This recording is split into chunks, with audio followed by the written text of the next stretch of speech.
स्वामी जी, गर्मी का सितम हम देख ही रहे हैं, हमारे आसपास लोग परेशान होते दिखाई दे रहे हैं। मौसम वैज्ञानिक तो ये कह रहे हैं कि अप्रैल में ही लू चलने का खतरा हो रहा है। और गर्मी में पानी की कितनी जरूरत है, पानी पीते रहना और कितना पानी पीना जरूरी है, ये आज लोगों को समझाइए आप, क्योंकि पानी पीने का तरीका भी कई लोगों को पता नहीं है। कब कितना पानी पीना चाहिए और कैसा पानी पीना चाहिए। तो स्वामी जी, प्रकृति के हिसाब से वाटर लेवल साफ कैसे? सुथरा पानी पीना चाहिए, हो सके तो घड़े का पानी पीना चाहिए, फ्रिज का पानी कभी नहीं पीना चाहिए।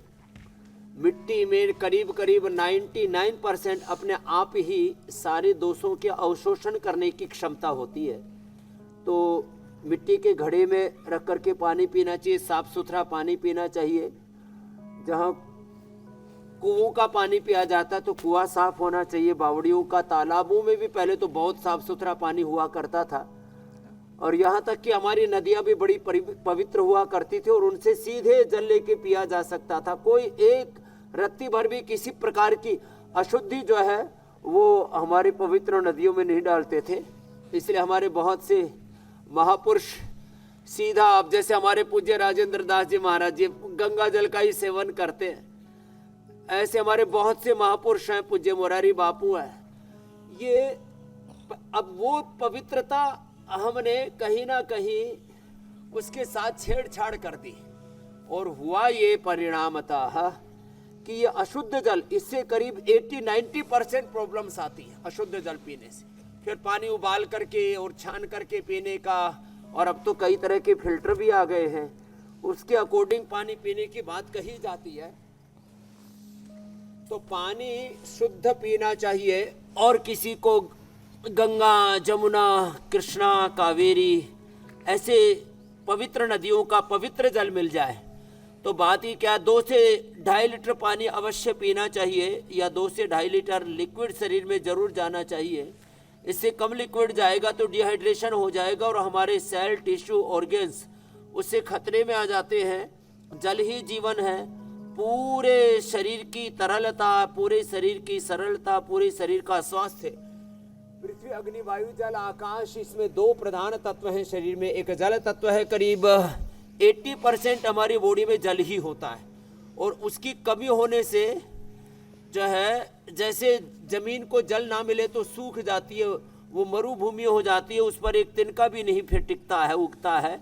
तो ऐसे ही शरीर पूरा सूख जाता है, निस्तेज पड़ जाता है बिना जल के।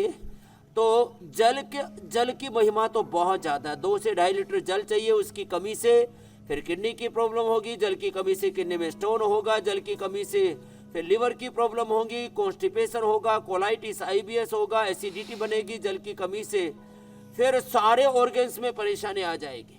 माने आपके फेफड़ों से लेके हार्ट, ब्रेन, नर्वस सिस्टम से लेकर के हड्डियों से लेकर के स्किन तक की सारी प्रॉब्लम्स होने लगती है जल की कमी से। जल की कमी हो जाए तो स्किन भी आपकी ड्राई होने लगेगी, सूखने लगेगी, और उसमें डिजनरेशन स्टार्ट हो जाएगा। इसलिए कटी फटी तो दिखाई देने लगती है स्वामी जी। और उस जल में फिर औषधीय जल, उस जल में फिर ये मैं ये भी पूछना चाहती थी स्वामी जी, जैसे जी मेरी बहन, हम अलग अलग धातु की भी बात करते हैं।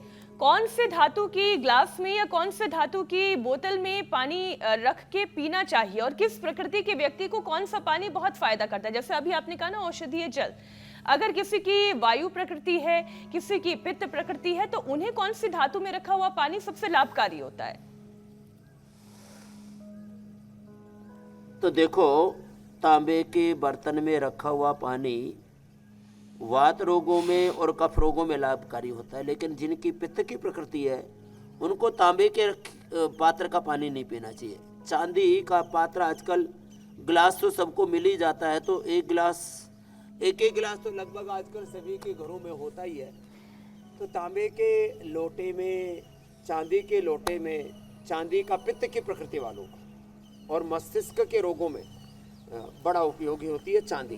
तो चांदी के अंदर रखा हुआ पानी और तांबे के अंदर रखा हुआ पानी, और ऐसे ही सबके लिए मिट्टी के बर्तन का पानी। मिट्टी की प्रकृति वात, पित्त, कफ, त्रिदोष सामक होती है। तो मिट्टी के बर्तन में रखा हुआ जो पानी है वो सभी पी सकते हैं। फिर आयु को बढ़ाने के लिए, एंटी एजिंग के लिए बहुत ज़बरदस्त होता है सोने का पानी। सोने का लोटा या सोने का घड़ा, ये तो भाई राजा महाराजाओं का काम है। लेकिन इतना तो सभी कर सकते हैं कि यदि आप जो है वो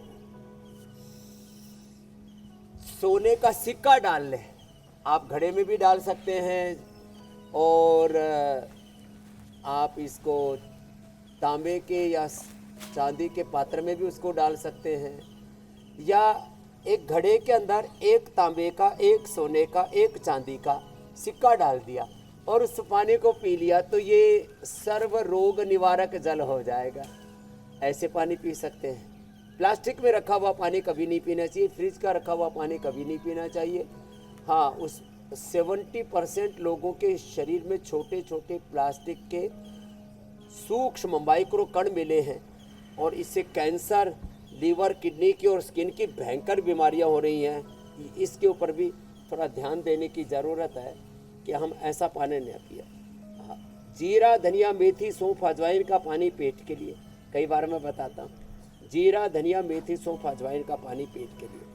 ये बहन बता रही थी अभी जो है वंदना यहीं पर कि इसने मेधा क्वाथ पिया, मेधा क्वाथ का पानी पिया, मस्तिष्क के सारे रोग दूर हो गए और जो है उसकी पूरी डिप्रेशन की बीमारी मिट गई।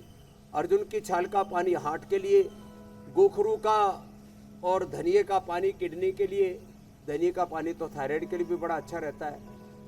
ऐसे लीवर के लिए, सर्वकल्प का माताओं बहनों के लिए, दशमूल का सबके लिए, कायाकल्प का पानी, ये जो कुछ जड़ी बूटियां भिगो करके मेडिकेटेड वाटर पीते हैं ना, वो तो बहुत ही जबरदस्त होता है।